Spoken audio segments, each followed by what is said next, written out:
আজকে আমি চলে গেছিলাম ব্যথাই জয়ন্তী গ্রামের শ্মশানকালী পুজো। এই হচ্ছে ব্যথাই ব্রিজ, আর এইখানে কিন্তু মাকে পুজো দেওয়ার জন্য ফুল সামগ্রী সেখানে সবকিছু কিনতে পাওয়া যাচ্ছে। তো এই দিকটা একদিন যাবো, ব্যথাই ব্রিজের বাঁ দিকে হচ্ছে জয়ন্তী গ্রামের আজ শ্মশানকালী পুজো। তাই জন্য আমি চলে গেছিলাম সবর সবর। আর এইখানে রয়েছে 5টা দেবদেবীদের মন্দির। তাহলে ঘুরে দেখো 5টা দেবদেবীদের মন্দির এবং 5খানা দেবদেবীদের টোটাল মন্দির আমাদের দিকে আজ দর্শন করাবো। ভিডিও যদি ভালো হয়ে থাকে লাইক এবং সাবস্ক্রাইব।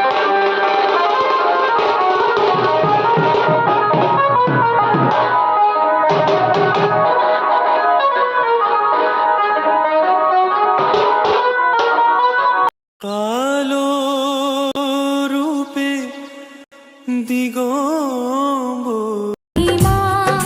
মন্দিরেতে মঙ্গলেরই প্রদীপ চালিমা।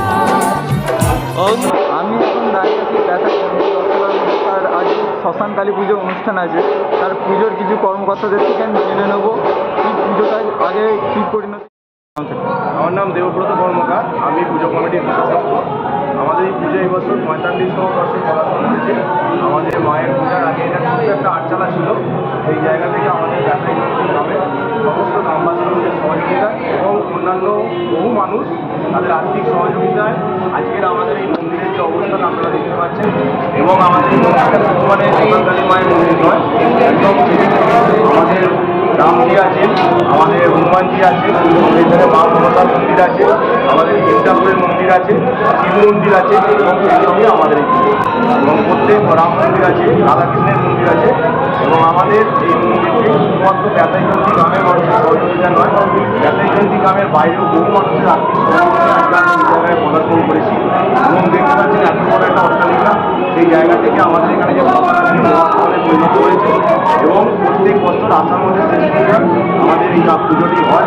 এবং ঝড় জলের থাকলেও আজকে দেখেছেন পাচ্ছি, তা সত্ত্বেও আমাদের এই দিনটাতেই আমাদের পুজো হয়।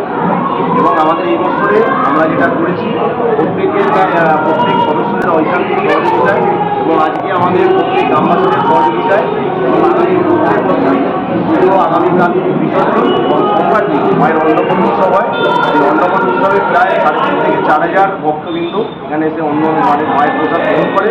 এবং সেই সঙ্গে আগামী মঙ্গলবার দিন একটা ছোট সাংস্কৃতিক অনুষ্ঠানের আমাদের আয়োজন করা হয়।